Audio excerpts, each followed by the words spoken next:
বাংলাদেশের টি-20 দলে যার অভাবটা সবচেয়ে বেশি টের পাওয়া যায় তিনি সাকিব আল হাসান। টি-20 ক্রিকেটে বাংলাদেশের যা অর্জন তার সবটা জুড়েই সাকিবের নাম।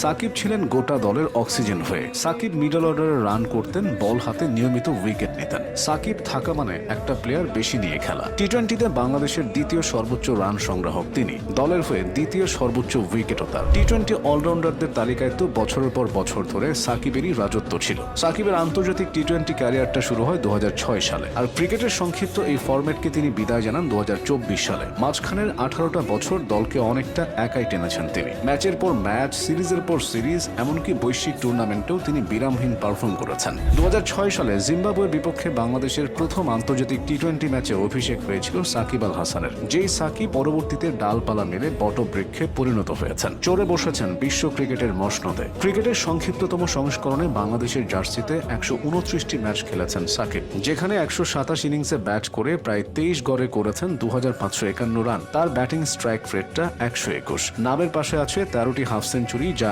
এখনো বাংলাদেশিদের মধ্যে দ্বিতীয়। তবে ব্যাটার সাকিবের থেকেও বোলার সাকিবের মুনশিয়ানা বেশি দেখা গেছে। টি-20তে তিনি মোট 149টি উইকেট শিকার করেছেন। আন্তর্জাতিক টি-20তে উইকেট নেওয়ার বিচারে সেরা 4 জনের একজন সাকিব। তার উপরে কেবল নিউজিল্যান্ডের টিম সাউদি, আফগানিস্তানের রশিদ খান এবং বাংলাদেশের মোস্তাফিজুর রহমান। একটা সময় এই সিংহাসনের সবার উপরে সাকিবই ছিলেন। এছাড়া টি-20 বিশ্বকাপে সবচেয়ে বেশি ম্যাচ খেলার রেকর্ড তার। বিশ্বকাপে সবচেয়ে বেশি উইকেটও তার, যা একটি রেকর্ড হয়ে আছে। পরিপক্ক ক্রিকেটার হওয়ার পেছনে সাকিবের আরেকটা গুণও বেশ কাজে দিয়েছে, সেটা হলো তার নেতৃত্ব। টি-20তে নেতৃত্ব সংকটের মাঝেও সাকিব দলের হাল ধরেছেন, বিপর্যয় থেকে টেনে তুলেছেন। উদাহরণ হিসেবে 2022 টি-20 বিশ্বকাপের কথা বলা যায়। ওই বিশ্বকাপের আগে টি-20 ক্যাপ্টেন্সি নিয়ে দোটানায় ছিল বিসিবি। শেষমেশ কুল কিনারা না পেয়ে সাকিবকে দায়িত্ব দেওয়া হয়। তবে সাকিব তখন অধিনায়কত্ব করার থেকে নিজের খেলায় বেশি মনোযোগ দিতে চাইছিলেন। তারপরও দলের কথা চিন্তা করে তিনি ক্যাপ্টেন্সির বোঝা মাথায় তুলেন এবং 15 বছর পর টি-20 বিশ্বকাপের মূল পর্বে বাংলাদেশকে জয় এনে দেন। 2022 সালের ওই আসরের এক পর্যায়ে বাংলাদেশের সেমিফাইনাল খেলার সম্ভাবনাও তৈরি হয়েছিল।